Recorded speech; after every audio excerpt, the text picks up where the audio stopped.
In the frost-kissed suburbs of Ontario, where December nights draped the world in twinkling lights and the scent of pine, one house on a quiet street hid a storm brewing beneath its cheerful facade. Exhibitions 1990. Inside the cozy home of the Homolka family, joy bubbled like hot cocoa. Laughter from board games, the glow of ornaments on the tree, three sisters giggling over secrets. But as midnight crept in and eyelids grew heavy, a shadow slithered into the basement. Combating a frantic 911 call pierced the silence. A 15-year-old girl lay limp and lifeless, her sister hysterical beside her. What began as a holiday idyll spiraled into Canada's nightmare, a saga of twisted love, hidden monsters, and betrayal that shattered the illusion of perfection. Our story uncoils with a girl named Karla, born in 1970 into a middle-class Canadian nest. Her parents, Dorothy and Karel, built a life of routine warmth. School plays, family dinners, the steady hum of suburban normalcy. Karla, the middle daughter, after Lori, and before baby Tammy, who arrived in 1975, blossomed into a star. At Sir Winston Churchill Secondary, she was the golden child. Teachers praised her sharp mind and reliability. Peers envied her poise, her easy smile, her knack for turning heads. She joined an exclusive clique called the Diamond Club, a whisper network of ambitious girls, plotting futures laced with glamour and strategic alliances. By day, she scooped kibble at a neighborhood pet shop, charming furry friends and floppy-eared customers alike. Fiesta, like a thunderclap in autumn, 1987 changed everything. At 17, during a dull work convention dinner, Karla locked eyes with Paul Bernardo, a 23-year-old Toronto charmer with a fresh accounting degree, chiseled features, and a silver tongue that could sell ice to penguins. He wooed her with poetry and promises, slipped a ring on her finger before the year ended. To Karla, he was Prince Charming incarnate. But Paul's shine masked rot, a childhood scarred by his mother's deep depressions, a father absent in spirit, and a growing hunger for control that festered like untreated wounds. As Scarborough trembled under a phantom predator, the Scarborough Rapist, striking lone women in the shadows, Paul's name surfaced briefly. A tip led to questions. A DNA swab, dismissed as too polished for such savagery, he slipped the net. Meanwhile, he embedded himself in the Homolka home, all smiles, helpful chores, winning hearts, while his gaze lingered too long on young Tammy. Karla, blinded by devotion, ignored the warnings flickering in her mind. Barrett by 1990, cracks widened. Karla quit her vet job amid theft whispers, drugs vanishing from shelves. Paul, jobless but secretive, smuggled smokes across borders. Christmas arrived, and with it, Paul's video camera, capturing festive snapshots. As the house slept, Karla spiked Tammy's drink with stolen sedatives, a gift to indulge Paul's fixation. In the basement's dim glow, they filmed horrors as the girl slipped into oblivion. Too much drug. She choked on vomit. Breath stolen forever. Panic surged. They staged the scene, dialed for help, spun tales of teenage binging. The coroner bought it. Accidental overdose. Case closed. Grief buried under holiday remnants. Spring 1991 bloomed with wedding bells.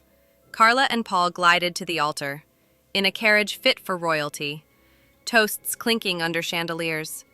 But miles away, in a muddy ditch, 14-year-old Leslie Mahaffy's nightmare ended. A spirited teen with a rebellious streak.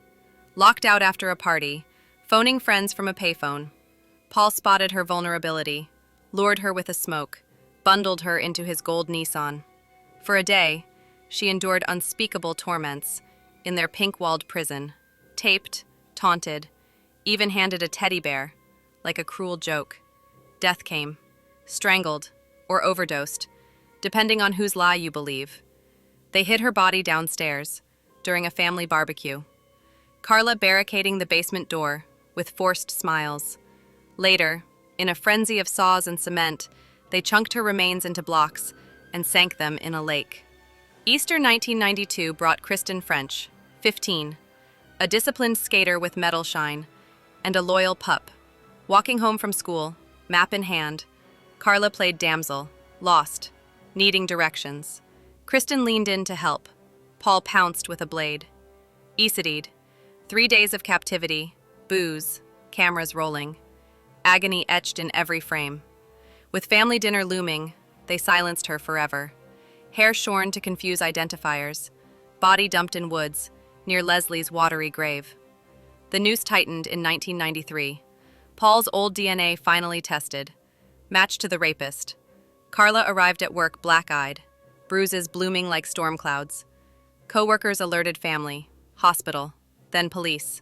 She fled to safety, painting herself as Paul's battered puppet. A plea deal sealed. 12 years for manslaughter. Full confession for leniency. But searches unearthed hell. Tapes proving her eager hand in every atrocity.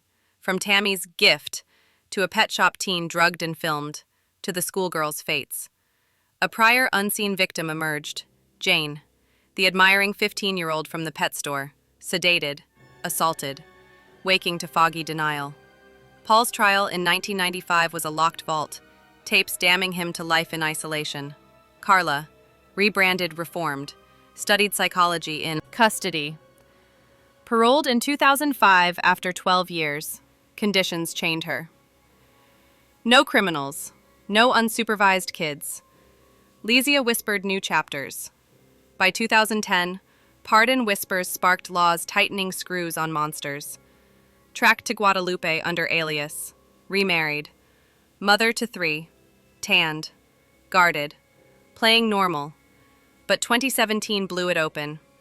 Volunteering at a Montreal school. Chaperoning trips. Dog in tow. Fury erupted. Policies slammed shut. Karla Homolka, once the blonde accomplice in Canada's Ken and Barbie nightmare, vanished into reinvention. Paul rots in solitude, claiming she was the devil's architect. Society wrestles the ghost. Can evil's architect rebuild? Forgiveness or facade? In quiet suburbs, lights still twinkle, but shadows linger, reminding us perfection often cloaks the abyss. Craving more chills?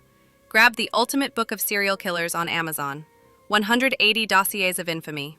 PDF link in description. Dive deeper with our sister channel, Latin Crimes. Sun-soaked horrors south of the border. Subscribe.